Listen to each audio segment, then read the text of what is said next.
Alright everyone, welcome back to another video. And last time we left off here at July 1940.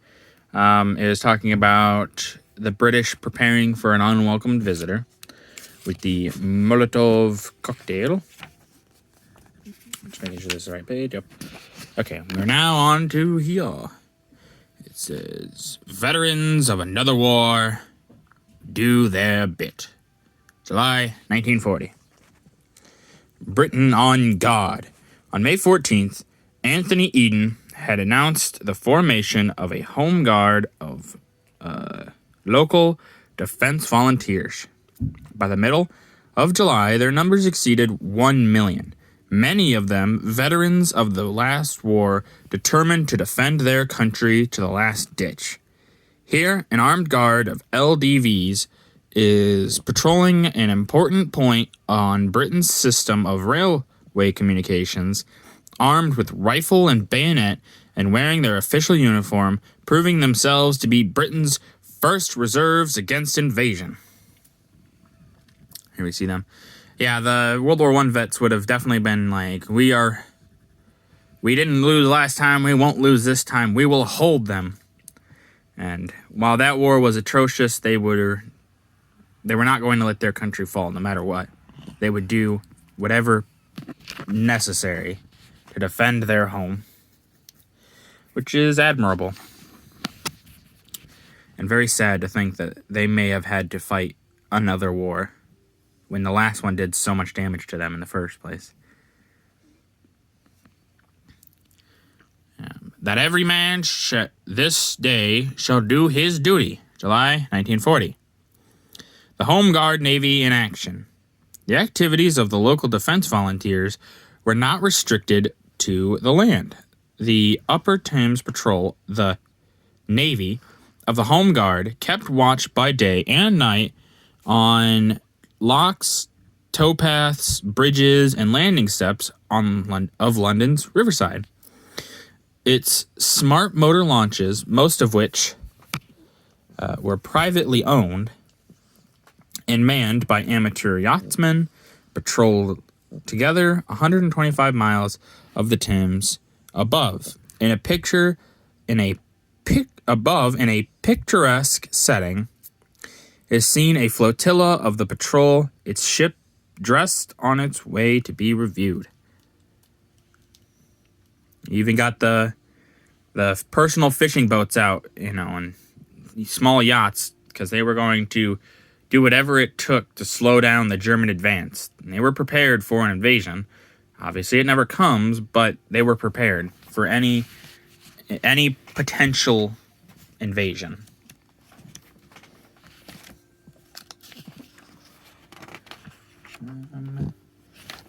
Okay. We shall fight on the beaches. We shall never surrender. It's a twofer, by the way. Defenders of the island fortress. Following Winston Churchill's words, we shall defend our island, whatever the cost may be. Britain's people's moat was complete in record time and manned by a mixture of regular army men and local defense volunteers. The picture above shows a unit on tactical exercises on one of England's beaches in preparation for any attack. And then America sends the Tommy gun. New weapons and defense methods were speedily forthcoming to deal with the threat of invasion. From June, the entire output, 5,000 per month, of the new American weapon, the Tommy submachine gun, firing 1,500 rounds a minute from either shoulder or hip, was shipped weekly to England. Above, troops training with the new gun advanced to attack. Below, a RASC squad brought up in trucks searches the heater for parachute troops during tactical exercises in England. Yeah, the Tommy gun, it's not, I don't think, the first submachine gun. Or maybe it is, but yeah, the Tommy gun, it has its uses. It also, not that great in terms of nowadays, but back then, when this was one of the only things you have, This thing was probably like, yes, we can hold them. We will, we have basically miniaturized machine guns, and machine guns are really useful. So it's also, I didn't mean to skip over this. It's kind of weird that they just kind of skip over the Winston Churchill, we shall defend our island home. Because that was a really important speech. And then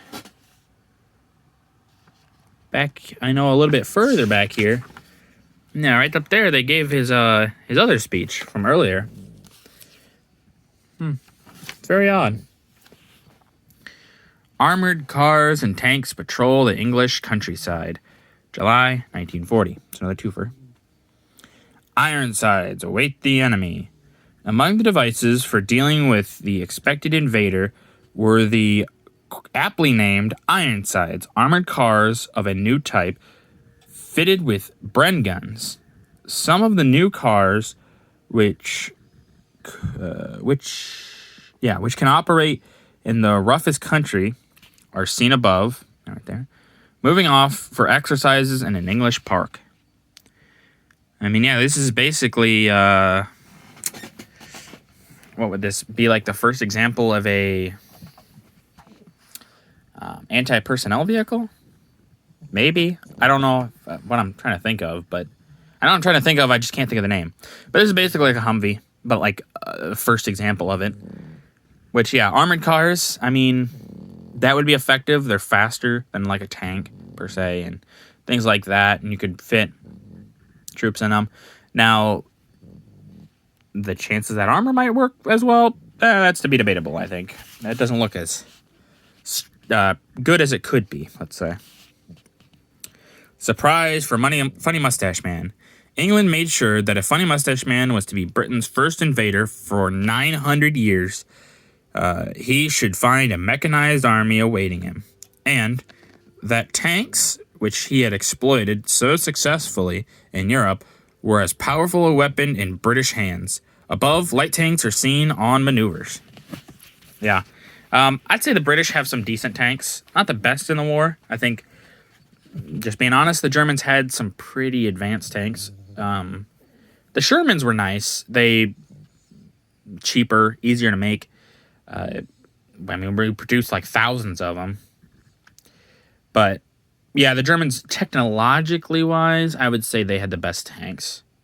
Still kind of do today. The Leopards are crazy, but, yeah.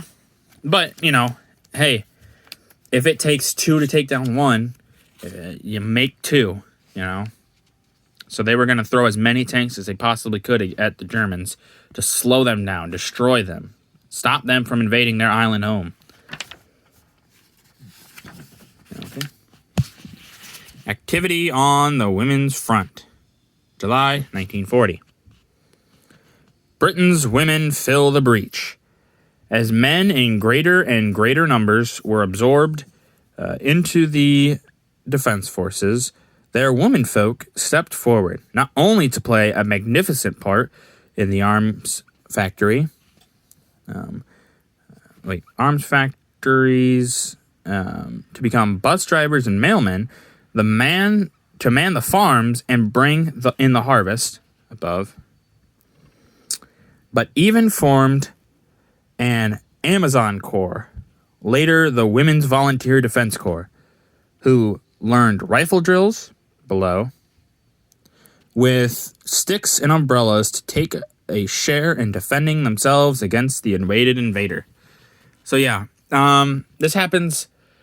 So one thing that you could maybe say is a positive to this war, I mean, there's not really a lot of positives, but a positive, women's rights actually gets a huge boost from this. So because of this, because of all the men that are leaving, going to war, women fill those gaps. Well, after the war, it's kind of like, well, women liked that, so we want to do it more. And so it starts to erode away the idea of, the older ideas of what women's rights were. So that's the one upside. And yeah, Britain was, obviously from this, you can tell, Britain was prepared to defend with every man and woman. They didn't, whatever it took to stop the invasion. So a way you could think about it, they're not as desperate as like Japan was later, but very similar. They were prepared to defend, tooth and nail, their island, no matter what it took. And this is going to be my last page for the day. America prepares for the future. July 1940. Defense measures in the United States.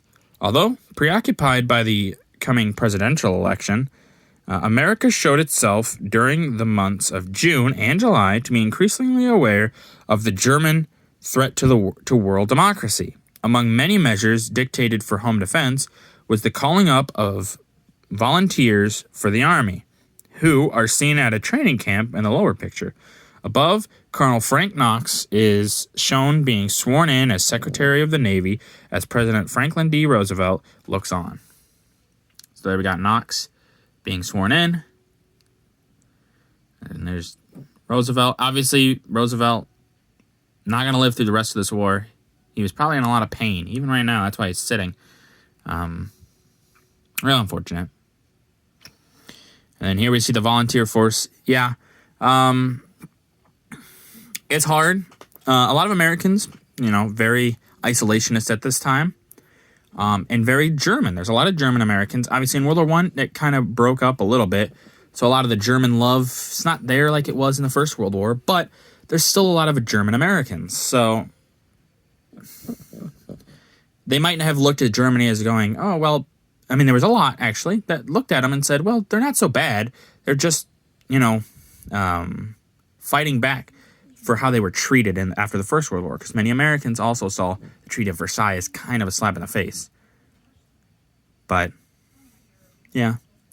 All right, well, that's going to do it for this video. If you guys liked the video, leave a like. If you didn't, leave a comment. Tell me what I can improve. And as always, subscribe. It is really a great help. Thank you.